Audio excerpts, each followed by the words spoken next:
we want to continue with our roundtables. I want this discussion to be a bit more dynamic because we started a little bit late. And I want to start off with Alarico Lazzaro. So the most important question right now is to analyze how the monarchy stays in our, like, for example, scenario. And what are the most important aspects of this scenario? In 1946, when Italy came out from the Second World War, faced a period of difficulties.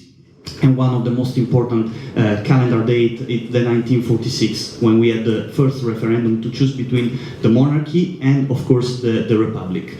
This historical crossroads was very important because Italy, as in his destiny, as Napoleon said, the geographical attitude. We were at the crossroads of the communist bloc in the Cold War next to the Tito's Yugoslavia, and for the American, that were the real winner of the Second World War, we were an important country. But on the other hand, they were pro-republic, of course. Also, Great Britain saw Italy as a main partner after the Second World War for the monarchist continuity. But everything changed after the vote of the 2 of June. And this framework, this historical framework, bring also the Italian people to think about their future, because lots of riots, lots of protests, lots of cultural and physical battle radicalized the country before and after the referendum. And one of the best aspects of this part of history was the choice of the king, a choice for his people, because after the abdication of King Victor Emmanuel III, we had Umberto II, his son. He was called also the gentleman king, and he decided to go to Portugal in exile, in a voluntary exile, to avoid Italian people another kind of civil war that would eradicate the stability that we gained after the referendum. And one of the most important framework is that all the people that have supported the monarchy in Italy, all the people that have supported Umberto II, became right-wing and conservative voters in the political framework and scenario of Italy. The monarchists in politics became a political unified party with Alfredo Covelli, and we gained about 60.7% in the polls from 1953 to 1970. It was the 1972, the combination, the year of the combination between the monarchists and the people that were loyal to the crown, still loyal to the crown, and the Movimento Sociale Italiano, the party that represents also the roots of Giorgia Meloni right now, that became the Italian social movement, the right national wing, because there was the combination between all the people that have supported the conservative right wing and, of course, the monarchy idea. One of the most important aspects about your question, Camillo, is that on the basis of this assumption, nowadays Italy is a strong republic. We have this kind of strong republican heritage in combination with these monarchical roots. But for our constitution, the last article of the constitution shows us that it is not possible to change the form of government. Also in the past, because our founding fathers, after the war, wanted to be sure to avoid other period of totalitarianism after the 20 years of fascism. One of the most important aspects is that lots of small parties, monarchical groups and metapolitical projects still exist right now. Some of these people also choose a position in the political Italian framework alongside the European People Party and the Forza Italia in some of the European election of the last years. But nowadays the most important aspects are the people that still be loyal to the crown, still monarchists in the past, and maybe also nowadays for their heritage, are right-wing minded voters, so support Lega or Brothers of Italy for this kind of political and cultural framework. I would like also to end this first part of the roundtable with something that is very familiar to me, because the father of my grandfather was a Knight General of the Royal Army, and he was also awarded in the Second World War with the bronze and the silver medal to value for having coming back all of his entire army in a scenario of difficulties and defeat for Italy in the Greece and Albania campaign. And from my grandfather stories that were part of my imaginary scenario and also political framework in some ways, he told me always that the king was a true gentleman and a person very fascinated by the pluralism and the democracy and the perspective also of comparison different kind of institutional frameworks. And there is a phrase of Umberto II that I would like to tell all of you to synthesize the relationship between Italy and the crown also nowadays.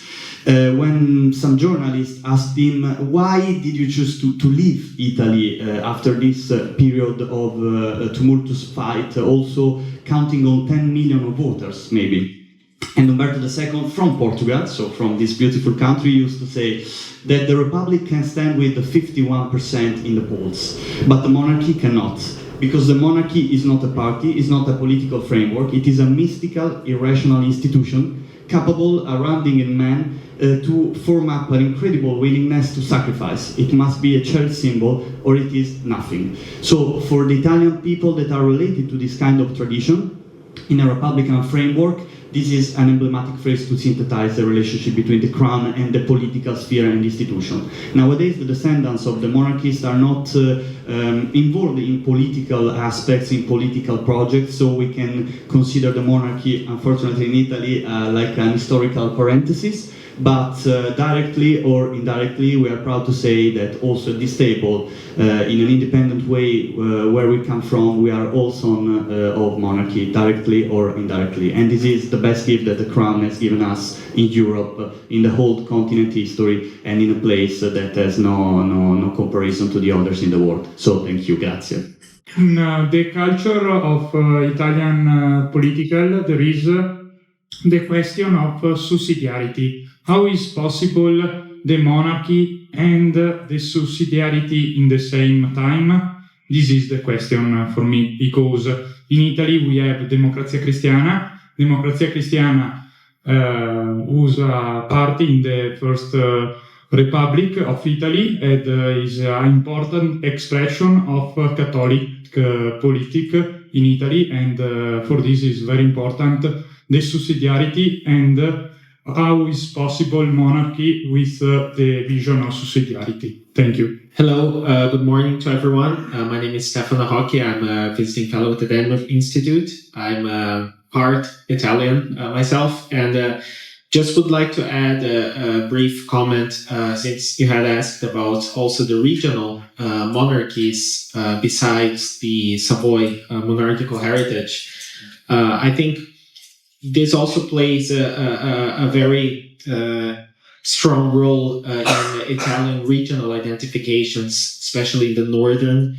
In the northern region, there is a strong identification with the legacy of the aristocratic republics, such as Venice and Genoa. But in the south, I was in Naples earlier in this year, and I could see that the identification with the memory and the legacy of the kingdom of the two Sicilies is still very much alive, and the very coat of arms of the erstwhile kingdom of the two Sicilies has become a sort of identitarian marker of Neapolitan belonging. That has in a way transcended politics, but to a great extent can also be associated with Catholic political action in the South.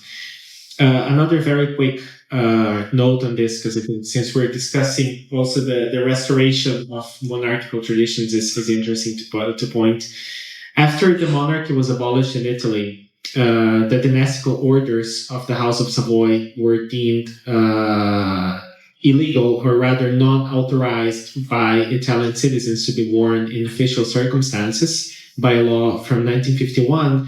However, the orders from the pre-Savoy royal houses, including the Order of St. Stephen from the Grand Ducal House of Tuscany and the Sacred Military Constantinian Order of St. George of the House of the Two Sicilies were still authorized. And these institutions are still very much present and very much active in the Italian territory and organizing all sorts of events and activities.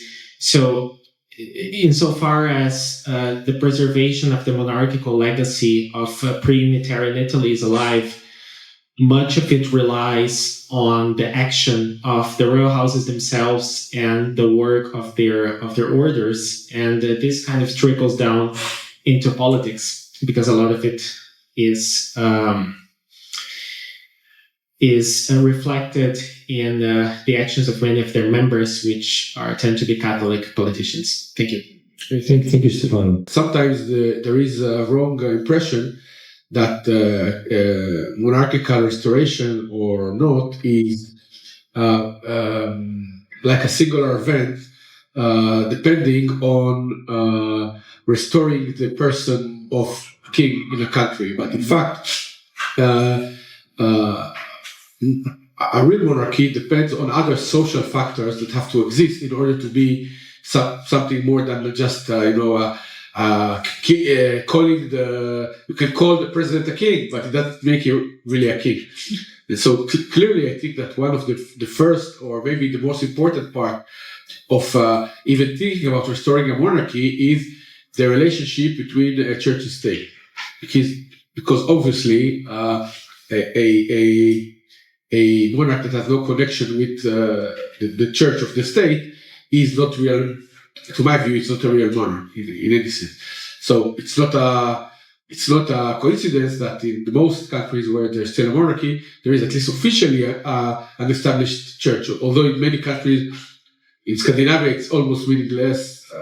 Arvid can correct me if I'm wrong.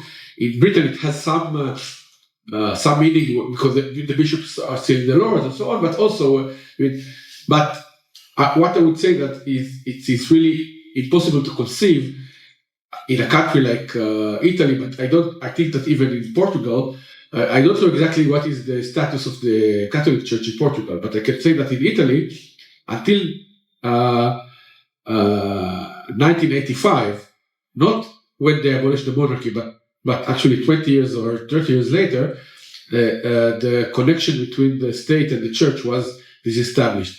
So my view would be actually that if someone thinks that restoring a monarchy in a country should be considered, the first thing would be to reestablish or strengthen the relationship between the church and the state. So, I mean, if I was an Italian monarchist, let's say, I would say that the first step would be a campaign to reestablish Catholicism as the state religion. Of course, that doesn't mean that, there were many religious minorities in Italy before 1885. Nothing happened to them. An established church is not. I don't mean like that. Other religions should be, hurt in any way. But having an established religion, it adds another kind of aspect or substance to the state, where it is naturally becoming more conducive to see the office of king as part of what the state is and symbolizes. So, I mean, I cannot see really a country where there is a monarchy that is absolutely unconnected with any religion. It's a kind of it's a kind of oxymoron or something like that. It's the very role of monarch, unless. All the citizen monarchs that were tried were really useless. There was no meaning to them. So anyway, my proposal would be that the instead of focusing on actually restoring monarchs in Portugal and Italy, that the first step would be to restore a connection between the state and the church, and having more church presence formally. Of course, everyone can go to what church wants, but a formal presence in public life, and then I think that would be a necessary step in order to work. Thank you. Well, I must start with a question to our Italian friends. I have heard, I knew King Umberto very well. I met him almost every day when I was going to the town hall. I was a member of town hall. And her sister. I was taking tea at King Giovanni. So, and the road in Cascais with his name was my proposal approved by the town. Well, it's a nice place. Well, but the question to the Italian friends is, I have heard that the referendum of 45 was not really very clean because the votes weren't counted. The votes of external Italians who voted legally, mainly soldiers, they weren't counted. So how come to proclaim the victory of the Republic if the referendum, if the votes were not counted at all? Well, that's a question for you. Sorry. Probably I'm misinformed. I don't like referendums. Referendum is a weapon of the left. You make referendums for republic or monarchy until republic is created. That's the answer, the first part of the answer to my question. And then when it is created, no more referendums, like abortion. That's free abortion. We have the right of our body to free abortion, free abortion. Abortion is approved. Okay, let's vote against abortion. No more referendums. It's a weapon of the left. We don't win ever monarchy through that, except by a miracle. Well, that miracle has happened. Second, sorry, just finish. How come we lost 8 centuries of history? The elites weren't Republican anymore. The problem is the elites, you see. Our elites are weak. And now the problem is how to get out, that's why Shakespeare, how to get out of this mess in which the left has dirty elites and the communists are sold to a World Economic Forum. They don't speak against capitalists anymore. Where is Cunhal? Where is Álvaro Cunhal? Who always said, look, this group, do you hear one leftist party go against World Economic Forum or the United Nations or whatever, which represents the ownership of the expatriate capital? I'm not a socialist. They own us. They own the system. So it's not going to be by referendum. I'm very sorry to say that. Now, how come? Because our elites were not. King Carlos I was murdered, as you know, in Lisbon with his eldest son. Said, I am the king of a country without monarchies. Only the people were monarchies. The commons were monarchies. But the elites weren't anymore. They were just there. They were sitting on the places like ours now. They will not do anything. I mean, do you fancy a republic instaurated by a revolution? Imagine, a revolution made in a rotunda in Lisbon. That was the only place where the revolution won, on a rotunda. It's ridiculous. How come? How was it implanted? You know how? By telegraph. He made the best book on the Portuguese Republic ever, published in Portugal. He's my friend. I'm not making free publicity on his behalf. Called Noble People, which is a phrase of our hymn. Read it. If you read it, you will understand the garbage of political so-called elite. I know not elite. So, I'm very sorry to tell you, but bad news. We only will step forward after a major crisis. And the major crisis, economical, he put his finger there. I brought here a small paper with that. So I'm not speaking about this, I'm going to be nasty, saying that Europe is destroying itself, not only with this industrialization, but with the Agenda 2030, with everything, with the invasion, which was already spoken here, the invasions, several. This is a self-destruction, it's a kamikaze system.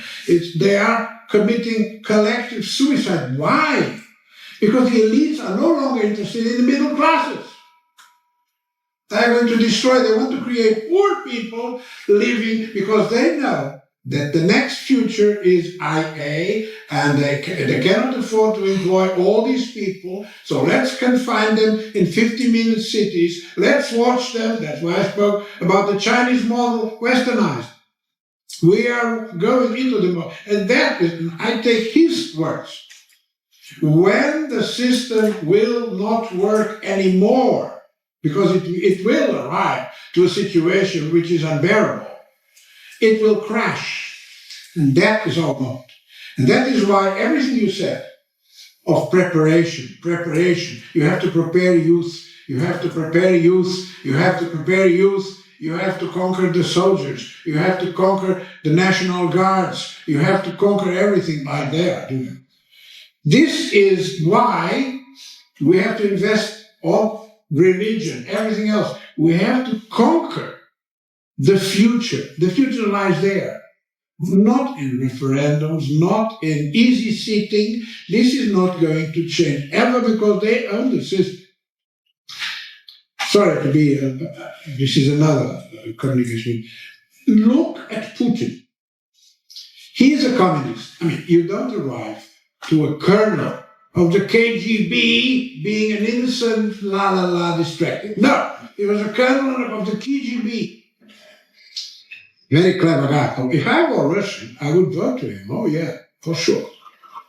Now this, he said, well, communism is over. I have to sustain Sovietism. You don't know that. I teach them. Sovietism is still there, but not communism anymore. Sovietism means we, the higher bureaucracy, command the plutocrats in the system. But he said, I have to change ideology because he knows Marxism-Leninism. He knows the apparatus must be oppressive and ideological. And if I lose the ideological one, I have to substitute it for a new one. And what did he do? Somehow like Salazar, very interesting. Hey, bring religion back. I'm not very religious. I don't care. Being not the Sovietized patriarchs, even better patriarchs, but Russian. We don't have nothing to do with Constantinople. We are the Russian patriarch. National church. A. Empire church. Second, bring the royal family. I know the Grand Duchess, and she is a nice. I knew his father. He gave me decorations, St. Michael. It's a short one, but the best I can love. She married a German, another German, they are all Germans. Very wisely, the cousin, why? Because they are not in the Cinderella system. Let's bring a real prince who made the favor to the cousin to bring the new Tsar, and now the new Tsar and the head of the royal family live there, like Salazar, with no claims of outside, and they are part of the ideological system.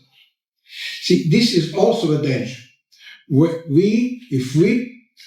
It's a dilemma. What can we do? It's better to have this than nothing, but on the other hand, it's enough for many people. We have already a half monarchy. The Grand Duchess is there. She's invited everywhere. She has a diplomatic status our royal house had during Salazar. They are in television. They are in magazines. We don't need more. So that's not the way. But it's better than nothing. What would you do? I am a subversive person. I have a subversive mind. I'm very sorry to say this. I would stick to that because it makes ideology. The queen being there, the empress being there, makes ideology. The son being there makes ideology. The new renewed orders of the royal imperial house make ideology. So we have to invest on that. We have to publicize that. That is going on our behalf. But is it going to be the way for monarchy? No. That's the answer for my question as well. Okay. It's not the way. Better to have Don Duarte speaking about Timor, yes. And better have all the royal archconferences and orders. And I am a member of all this. But this is not the way. This is just ideology. We are breeding ideology, which will stand when the crash, when the normal people look at the system and say, this shit, I don't want this anymore, this doesn't work. That is a hope. Certainly, certainly. I've taken some notes about all the aspects that you touched. I will begin by the end. So, the counter-revolution that you were speaking about.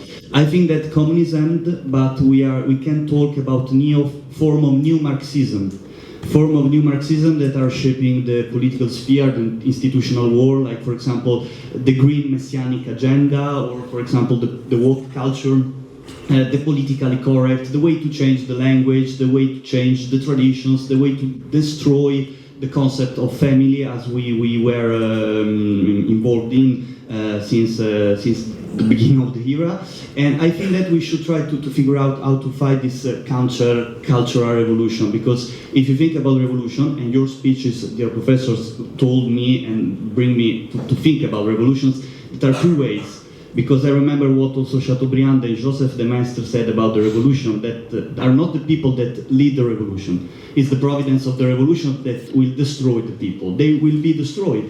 The left wing, the new Marxism will be destroyed. Look at what is happening right now in Europe and different countries. The right wing is becoming stronger and stronger. The parties that were considered radical or extremist are becoming institutional with a strong message of that the middle class shouldn't not be lower in the scale, that we should improve the economy, that we have to fight for a more secure countries and cities, that we should try to reform the European Union in a common sense way, that we should face the problem of people about the rights, about the environmentalism with a common sense ground, which I mean is the best and the most important thing. To do that, I think that we should try to invoke another time Gramsci, with a counter-cultural hegemony on the right wing. Because we were speaking also with the Portuguese friend yesterday, if you provide an alternative to youth voters and possible right-wing voters, this is the left-wing culture, this is the right-wing culture, I'm sure that lots of people will choose the right wing. We don't have to eradicate the left-wing culture. We should try to figure out how to serve an alternative. And lots of people will follow us right now. Certainly. About the referendum. In 1946, a lot of historians say that the referendum was in a gray zone and lots of votes disappeared. Lots of people thought the final result, as the Constitutional Assembly established, was the opposite. So 12 million voters for the monarchy and 10 million voters for the republic, and then they win. In all the cases, all of historians right now are still counting on this version of history. It's a tricky question what you ask. I don't know what happened in the past, but I know that people in Italy wanted like continuity at the beginning, and then after the results outcome, they decided, yes, this is the republic, this is our future, we faced the war, we faced a lot of difficulties, and then after that we want to move on. This is maybe the rationality behind the vote. And when the king decided to go to Portugal, I'm very glad that you met him. I will leave some contacts also to exchange some views about that. Decided to avoid the civil war. Now it's another era. It's not another war, but it's another era, as you mentioned previously. And the second point is the sense of history, because we are losing the sense of history. If you don't know who you were, you won't know who you will be in the future. This is important to know. And I think that one of the best aspects related to Italian monarchy about this historical sense of the past is that before going to Portugal, King Umberto II decided also to point out what are the most tricky aspects about subsidiarity in Italy, approving the regional status of Sicily and other special regions that we have in Italy with the highlands, so the point of Mr. Alberto Gava, and the other point, very important, is that with the decree, he granted the women universal suffrage. It was the greatest and I think the last gift of the king. So, counter-revolution, new cultural hegemony, and right-wing supports also to the youth, because they are the future, we are the future. I'm glad that I have the opportunity here to exchange lots of point of view with youth of the Chega party, and because you are preparing a great future for this country. So thank you, Professor, for your questions also. I just would like to introduce a couple of, more philosophical terms, because this discussion about right wing, left wing, I think there is a very, very, very important point, that is our concept of man or of human condition. And Carl Schmitt, that is, well, it was associated historically to bad guys, but in some sense it's very interesting because a few years ago, left-wing started being very radical left-wing started being very interested on Schmitt, because Schmitt was really very realistic on that sense. And Schmitt said the important thing, the basic or right-wing or left-wing condition is what we can call anthropological optimism, like Rousseau, or pessimistic anthropology pessimistic, like Machiavelli. And he said, if we consider, like Rousseau, that man are naturally good, and it has been distorted by institutions like country, religion, family, we are on the left-wing side. If we consider that men are naturally bad, as cattivo, as Machiavelli said, we will be much more on the right. And this is, in some sense, this is true. And I think is a very important point. The other thing, and I referred it a little bit, but I think it's very interesting, is because we, on the right, we were traditionally, and in countries like Portugal, because I tried not to use for Estado Novo the name of dictatorship, because in Estado Novo there was not political rights, but there were rights in terms of civil rights, and the idea that the people and lots of things we discussed it was fascism or not fascism. One thing that was very important in fascism is, curiously enough, Mussolini spoke about uomo novo, uomo fascista, and that Salazar was exactly, in that sense, was the contrary. Salazar was very conservative, even a little bit reactionary, because he thought that human condition, all these kind of things, and for example, the idea of a party, an important party as that is very important in fascism, for example, fascism and communism. Mussolini, in some sense, was liquidated in the Gran Concilio meeting in July 43. So the party, in some sense, was more important than this. And Salazar never gave any importance to União Nacional.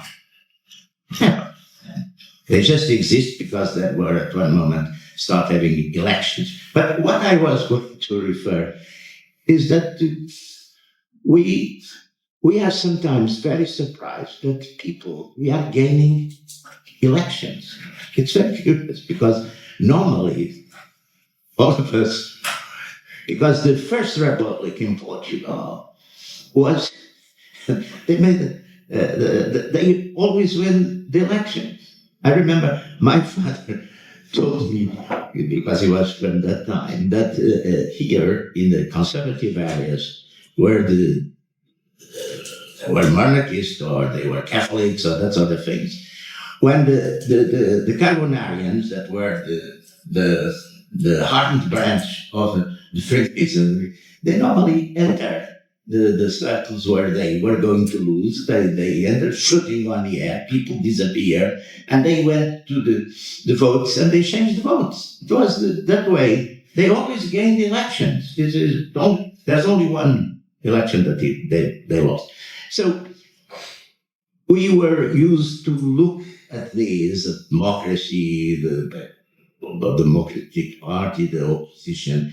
Also, the opposition was against the Portuguese Empire. That was, in some sense, what we consider something very important that made the country relatively important.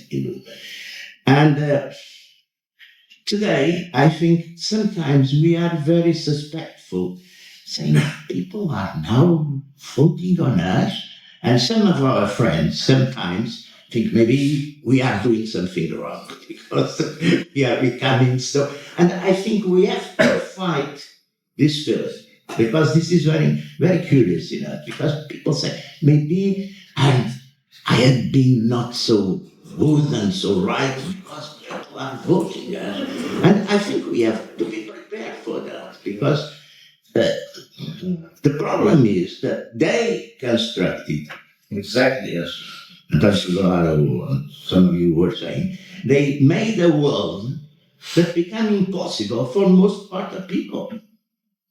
And so people in Europe and in the United States, people, humble people, normal people, are revolted. They don't know exactly what they want, and that's the point where I think we have to create positive and constructive values, because people they don't want what it is, but attention. I don't believe that the system is able now to deliver and to correct itself. That I don't believe. But in any way, it will be better if people have values, or if, say, they are in a kind of desert of ideas and institutions, and they just are against. And I think mainly for our friends who are in politics, in partisan politics, it's very important to meditate on this, because you know quite well that you are getting support because people does not want, but people has to change and to have positive, says he saying, I'm fighting for some ideals, I'm fighting for war, I'm fighting for country, I'm fighting for national independence, I'm fighting for family as a man and a woman and children. And this is important because put in the Russian constitution two things: the name of God that the European Union refused to put, and a man. There are only two genders, man and woman. In some sense, it's very curious. Always, just to finish, the Portuguese Communist Party, still, some of them still defend Russia. And I think it's very curious because Russia, in that sense, has become extremely reactionary because all the old things that exactly a man and a woman, name of God. I don't know if he does it by utilitarian politics, but that is him and God.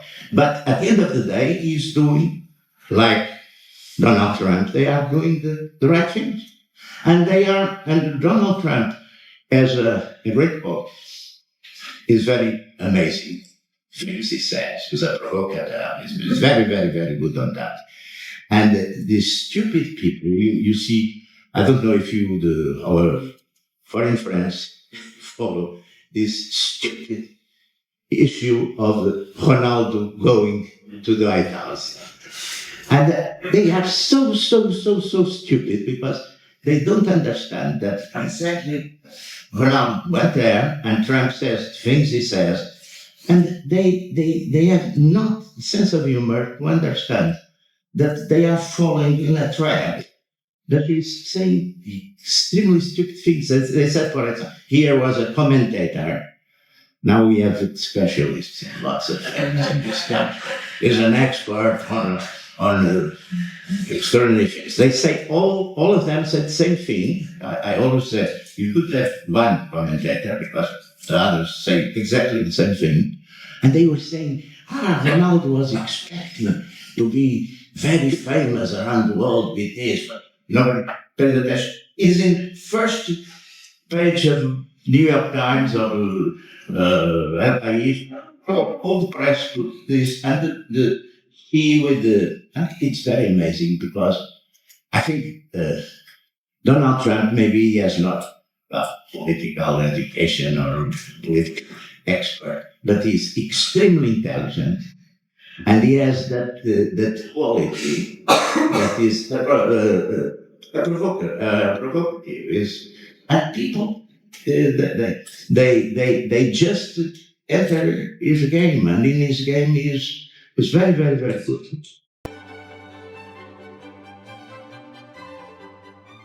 I just want to say how much of an honour it is to be here. It's actually quite comforting to know that there's so much resonance between the conversations we're having in the UK at the moment and what's going on in Portugal or in Italy. So I think there are many things to say about this. The first thing I think is that the primary interlocutor and opponent that we face is no longer secularism.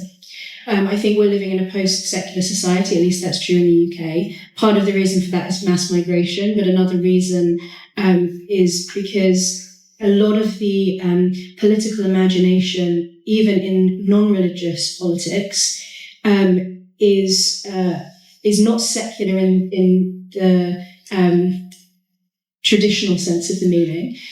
So I think it's important for us to make a distinction between secularism as that which is not religious and the idea of secularity.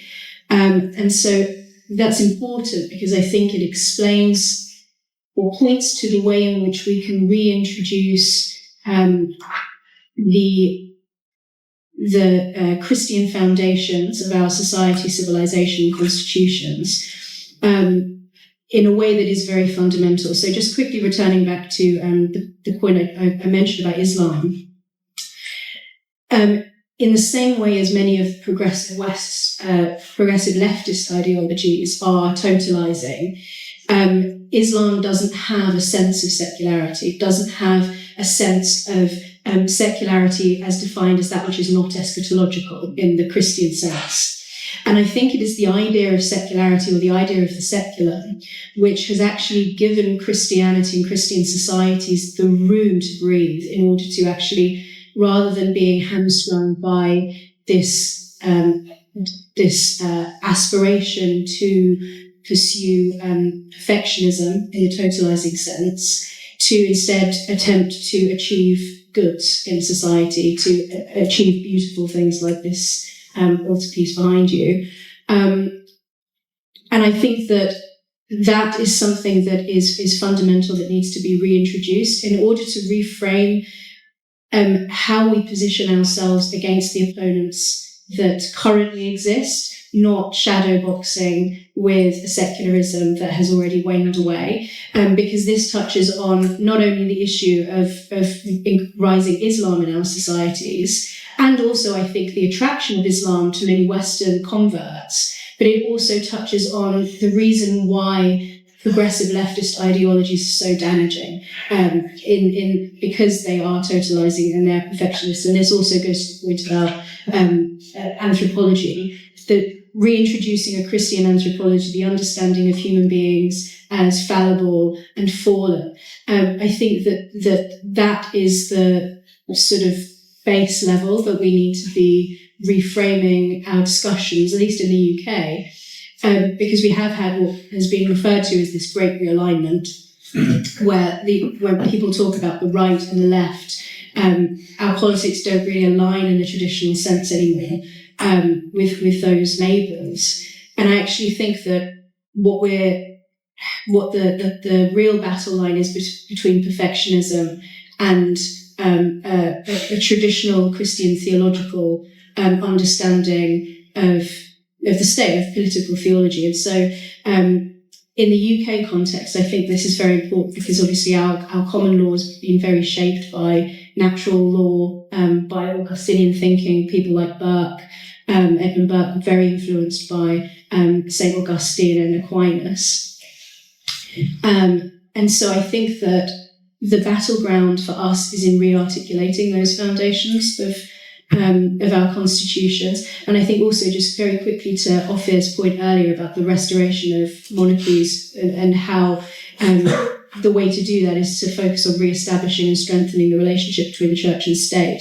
I think the reverse of that is also true. So in the United Kingdom, there's a very strong movement within the Church of England for disestablishment. And if that were to happen, of course, that would not only put the monarchy in jeopardy, but it would cause a constitutional crisis. And so I think back to your question on the question of education, but also within our institutions, I think, it's enormously complicated, and mass migration has a huge part to play in this. But I think conversations as we're having today are really helpful in actually just being able to reintroduce the fundamental Christian vocabulary into politics.